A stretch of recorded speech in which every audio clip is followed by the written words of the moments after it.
Salut tout le monde, j'espère que vous allez bien. Donc je vais m'adresser à toi en disant tu, puisque en fait c'est un épisode lifestyle. En fait les gens aiment que je fasse des épisodes lifestyle.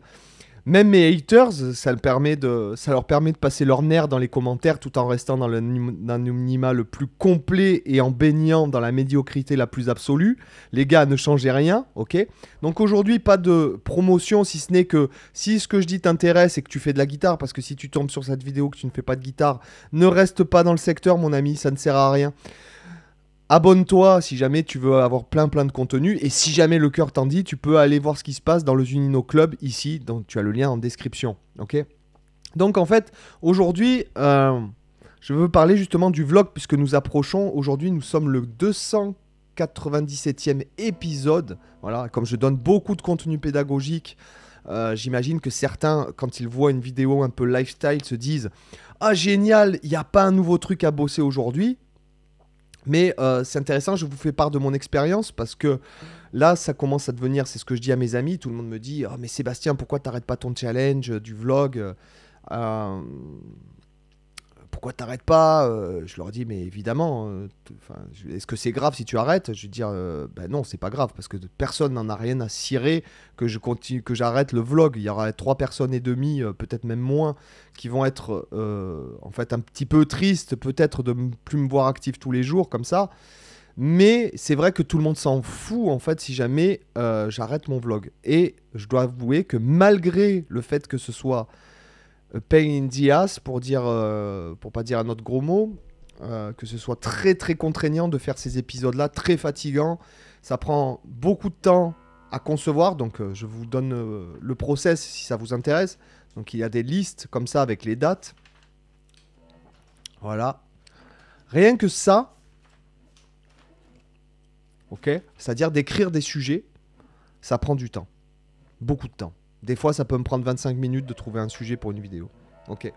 Après ça, il faut écrire les tablatures. Après ça, il faut filmer. Après ça, il faut mettre en ligne. Après ça, il faut faire les descriptions. Après ça, il faut faire la miniature et réfléchir à un titre pertinent parce que clairement, on peut passer de même pas 1000 vues à 40 000 vues en changeant juste le titre et la miniature. Je vous assure. D'accord ?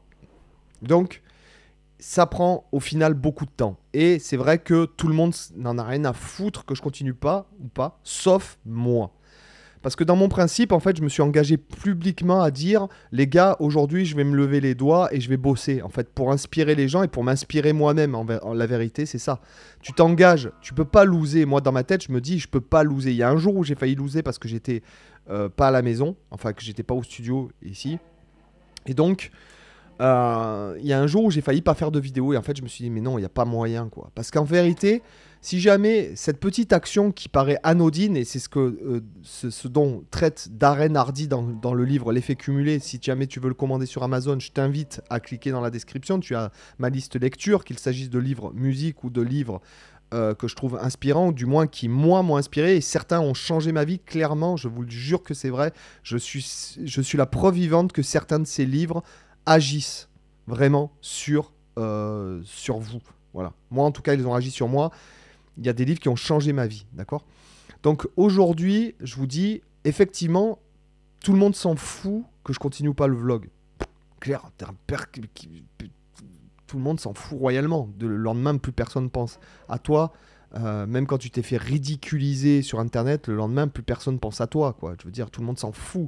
Les gens ont tellement d'informations qui leur arrivent tous les jours que ils se souviennent plus de la nénette qui twerkait et qui s'est pris un truc sur la gueule parce qu'elle a pas vu qu'il y avait un truc à côté. Enfin bon bref, tout le monde s'en fout quoi, d'accord ?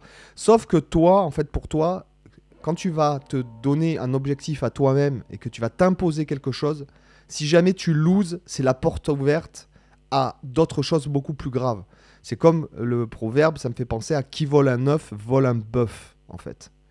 Quand tu voles, c'est le fait de voler, en fait, qui change la donne dans ta tête. Et le fait de loser sur un petit truc en te disant « Ah, ben c'est pas grave ». Donc ce petit truc-là, tu vas arrêter. Après, peut-être que tu vas te dire une semaine plus tard, tu dis « Ah, finalement, je peux arrêter la méditation. Finalement, je peux arrêter le sport. Finalement, je peux arrêter de pratiquer. Finalement, je peux arrêter. Par exemple, bon, moi, j'ai pas mal de. Pour ceux qui me connaissent, qui suivent le truc, vous le savez, j'ai pas mal de routines dans la journée, de routines de vie et de productivité, notamment pour tout ce qui a trait à mon job, qui en fait est en train de vraiment, c'est ce que je vous disais, j'espère la vidéo d'avant, j'espère pouvoir avoir des collaborateurs dans un avenir proche, parce que vraiment je peux plus faire tout ce que j'ai à faire seul, clairement, de moins en moins. En fait, tous les jours je me dis oh là là, y a un truc, voilà, tous les jours je rouspète à cause de ça. Donc je pense que je vais finir par vraiment engager des gens pour travailler avec moi, qu'ils soient en ligne ou pas, hein, pour certaines tâches en ligne et pour certaines tâches, sûrement que quand je déménagerai d'ici, je trouverai quelqu'un pour... soit je louerai carrément un endroit pour travailler, avec un studio déjà tout prémonté, etc. Avec une personne qui viendra faire la technique avec moi, qui fera le montage pour certaines vidéos. Voilà. Il y a les formations à filmer, etc., etc. Donc voilà, ce que je veux dire, c'est que quand tu loues sur un petit aspect de ta vie qui paraît anodin, ça peut en fait engendrer tout le reste. Je sais plus ce proverbe, tu dois sûrement le connaître, l'effet papillon, c'est-à-dire qu'un battement de papillon à Pékin entraîne une tornade à Miami, par exemple, tu vois. Et c'est un peu... Et je trouve que on néglige en fait l'impact qu'ont les petites actions de tous les jours dans... Les petits impacts de rien du tout. Ah, ben finalement, oh, bah tiens, je peux arrêter de faire ci, donc je peux arrêter de faire ça. Il y a des gens que tu côtoies qui, en fait, sont clairement toxiques pour toi. Ça me fait de la peine de dire ça, mais j'ai remarqué réellement, notamment au cours de l'année 2023, que selon les personnes que tu as dans ton entourage, ça change complètement ta vie dans le bien ou dans le mal. Clairement. Même pour quelqu'un comme moi, tout le monde sait que j'ai de la volonté, tout le monde sait que je lis beaucoup de livres, tout le monde sait que je suis un bosseur, ça se voit, je veux dire, il n'y a pas besoin, même si tu peux pas m'encadrer, même si tu supportes pas ma façon de jouer, même si tu supportes pas ma pédagogie, puisque je suis tombé sur des commentaires de confrères qui m'ont dit, un tel, il a dit qu'il supportait pas ta pédagogie et que tu te l'as pété, mais ça, j'en ai rien à foutre, mais putain, tellement... Ça me fait limite plaisir qu'il y ait des peines cul qui trouvent que ma pédagogie... soit de la merde et que je me la pète, tu vois, c'est un compliment pour moi quand des personnes de basse extraction, des petites crottes de nez insignifiantes en fait, te détestent. C'est l'effet du plus multiplié par moins, ben, ça fait moins, tu vois ce que je veux dire, et moins multiplié par moins, ça fait plus, tu vois.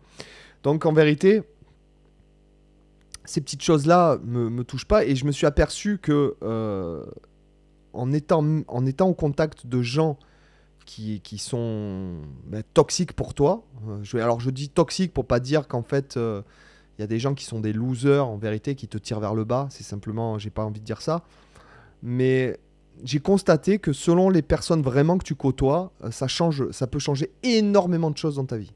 L'année 2023, dans mon expérience personnelle, est là pour l'attester, clairement. Donc ce que je vous conseille, c'est déjà de pas vous laisser gangréner par les gens qui sont autour, qui vont vous dire, par exemple, si tu te donnes le 1er janvier, la plupart du temps, les gens, le 1er janvier, ils veulent faire de la muscu, ils s'inscrivent dans une salle, ils se disent ouais, je vais maigrir cet été, je serai super beau gosse, etc., machin et tout. Et en général, le 6 janvier, tout est fini. Je leur conseillerais déjà de s'éloigner des gens qui vont pas dire non mais attends, si jamais tu vas perdre ton challenge là, c'est pas bon. Voilà. Et tu peux pas dire ouais, et si les gens qui te disent mais c'est pas grave, tu t'en fiches. Non. Ceux-là, tu les oublies. Voilà. C'est comme, il y a un truc que j'en discutais, si ta compagne, elle te soutient pas dans chacun des pans de ta vie, en fait, il faut que tu changes de compagne, tout simplement.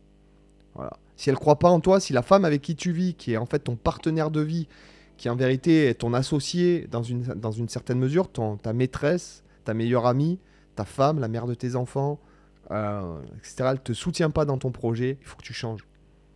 Ah, ça fait mal, hein, ça fait mal. Poison was the cure, je pense à cette chanson de Megadeth qui se trouve sur Rust in Peace, ok. Poison was the cure. Et des fois, malgré tout, c'est ça. Donc, ne vous laissez pas aspirer dans les petites choses de votre vie, dans le fait de dire « Ah, bah c'est pas grave, tiens, aujourd'hui, je fais pas mon sport. » Mais quand tu le fais pas une fois, en fait, ça se répercute. Tu le fais pas 3 jours après, et puis une semaine plus tard, tu fais plus rien. Donc la vérité, c'est que oui, effectivement, ce vlog est hyper pénible à tenir. Hein. Là, j'ai des vidéos jusqu'au... Nous sommes le 3 avril. C'est hyper pénible de tenir les vidéos, c'est hyper pénible, etc. Parce que ça m'empêche aussi, dans une certaine mesure, ça m'empêche de faire d'autres choses qui pourraient peut-être être plus productives dans un sens. En tout cas, je peux vous dire qu'avec le recul, si vous voulez vous lancer sur YouTube, ne faites pas une vidéo par jour parce que clairement, en fait, ça empêche les vidéos de se référencer, tout simplement. Il y a certaines vidéos, je suis sûr que si jamais j'avais pas publié tous les jours, il y a certaines vidéos qui auraient atteint peut-être plusieurs centaines de milliers de vues. Donc c'est ce que je ferai après, d'accord. Je ferai des vidéos beaucoup plus montées, beaucoup plus léchées, avec un PDF beaucoup plus complet, etc. Mais je ferai beaucoup moins de vidéos, d'accord, puisque je continuerai à faire du vidéo gratuite. Je me focaliserai aussi beaucoup plus sur les formations. Voilà, parce que les formations, clairement, moi, ça me fait vachement progresser. Alors, le vlog m'a fait énormément progresser. Je pense que la personne qui a le plus progressé dans le vlog, c'est moi. Clairement. Parce que quand j'ai commencé en 2016, je faisais pratiquement que le vlog tous les jours. Alors qu'aujourd'hui, déjà, je ne suis pas dans la même cas de figure, puisque je suis seul. Mais non, je vis seul. D'accord, je suis pas célibataire, mais je vis seul. Voilà. Je n'ai pas les enfants à charge, je les ai qu'un week-end sur 2 ou 3 et pendant la moitié des vacances. Bon, ben ça, c'est le revers de la médaille, mais cependant, ça me permet de beaucoup plus travailler. Et là, je vis en Espagne. Tous les gens que je connaissais qui vivaient ici n'y sont plus. Et ce qui fait que quand je suis ici, je peux travailler 100% du temps, en vérité, quand je suis là. Quand je m'échappe de là, je laisse tout. Je pense plus à rien, même plus je fais d'ordinateur, même plus je consulte mes mails et tout. J'ai décidé j'ai pris parti de, lorsque je suis ici, de travailler à 100%, et quand je suis ailleurs, d'être à 100% d'autre chose. Quand je suis avec ma copine, je suis à 100% avec ma copine. Quand je suis avec mes enfants, je suis à 100% avec mes enfants. Quand je suis avec ma famille, je suis à 100% avec ma famille. Quand je suis au studio, je suis à 100% dans le travail. Voilà. Le travail, évidemment, le sport, la lecture. Mais pour moi, si vous voulez, le fait de faire du sport et de la lecture, c'est quelque chose qui n'est pas imputable au travail, à la productivité. C'est quelque chose qui permet de compléter la productivité. D'accord, on peut pas... Par exemple, l'autre jour, j'ai pratiqué. Donc, j'ai voulu prendre l'imprime écran et puis j'ai complètement oublié. 16 heures. Donc, je l'avais sur mon... 16 heures dans la journée. 16 heures et quelques minutes, je sais plus. Bref, et peut-être 3 ou 4 minutes. Et je vous assure qu'à la fin de la journée, mon cerveau, je pouvais plus rien faire, quoi. Mon cerveau, c'était du fromage de chèvre, d'accord. Donc, tout ça pour vous raconter ma vie. Au bout de... Nous sommes à combien de minutes? Nous sommes à 12 minutes 52 de recording. Donc, on va pas s'arrêter à 13, d'accord. Je ne suis pas superstitieux, mais le chiffre 13, c'est le départ d'un nouveau cycle, etc. Et puis, bon, vous connaissez l'histoire des Templiers, le vendredi 13, machin. Bon, bref. Ce que je veux dire, c'est que voilà, même si quelque chose, en fait, vous coûte de continuer parce que vous vous êtes engagé, notamment par exemple à faire du sport, et le soir tu rentres chez toi, t'as pas envie de faire du sport et tu vas quand même à la salle, et ben quand tu verras que peut-être ce moment où tu n'avais pas envie d'y aller, tu vas rencontrer quelqu'un qui va changer ta vie, tu vas faire une meilleure séance de sport que d'habitude, tu vas peut-être apprendre un nouveau mouvement qui va te permettre de prendre plus, etc., etc. Moi, j'ai vu ça aussi, si vous voulez, en contrecarrant un petit peu le... comment dirais-je? En contrecarrant les choses. Si par exemple, un matin, tu te dis, je vais changer... Au dernier moment, tu décides de changer le chemin par lequel tu vas au travail tous les jours. Peut-être de changer certaines habitudes, de changer le restaurant au dernier moment. Non, on va pas dans ce restaurant, on va dans celui-là. Et c'est quand tu fais ça dans ta vie, quand tu décides de faire des choses sous l'impulsivité.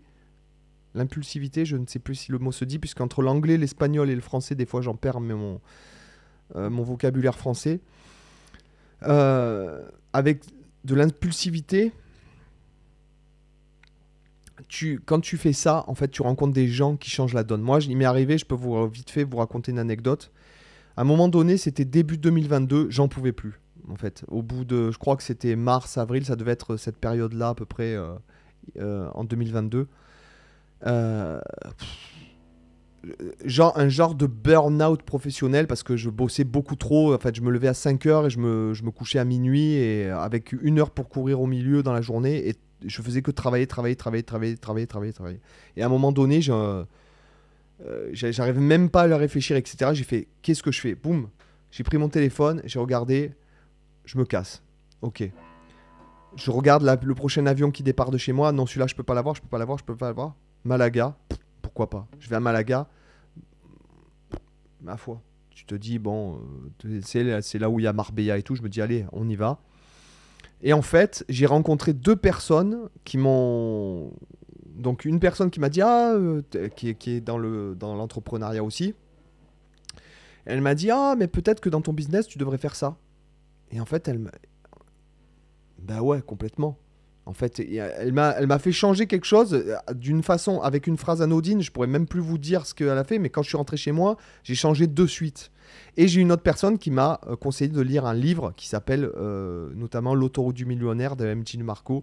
Et pareil, j'étais dans un truc de jeu pour enfants avec mes gosses quand je lisais ce bouquin. Et quand j'ai lu une phrase de ce livre, à un moment donné, il s'est passé quelque chose en moi. Bing, comme ça. Ça a changé un truc. Une semaine après, la différence était hallucinante. Donc, ce que je veux vous dire, c'est que des fois, voilà, quand vous en pouvez plus d'un truc et tout, plutôt forcez-vous à le faire, forcez-vous à pratiquer, forcez-vous à pas lâcher, parce que quand tu lâches un truc, il faut que ta volonté, elle soit... Moi, par exemple, je suis très admiratif de Cristiano Ronaldo. Alors, je suis pas du tout fan de foot, mais Cristiano Ronaldo, pour moi, est l'homme la personne, la plus volontaire, le mec le plus motivé, le mec le plus discipliné de la terre entière, quoi. D'accord? Le mec, il est dans le domaine où il y a le plus de concurrence, parce que tout le monde a envie d'être le meilleur footballeur du monde. Et le gars, en fait, il est... moi, je trouve qu'il est admirable. Après, c'est sûr qu'il ne transpire pas la culture et le bon goût, je dirais, entre guillemets. Quoique, quand même, il est stylé comme il s'habille et tout. Mais ce que je veux dire, c'est que ce gars-là, c'est le gars qui a la plus grande volonté au monde. La plus grande force de volonté. D'accord? Donc, si tu es encore là au bout de 17 minutes et que tu t'es pas encore tiré en mettant un pouce vers le bas, je t'invite à mettre un pouce vers le haut et me mettre dans le commentaire. Cette guitare est magnifique. Voilà, tu mets cette guitare est magnifique dans les commentaires. Comme ça, je saurai que tu as vu la vidéo jusqu'à la fin. Je te dis à bientôt. Ciao.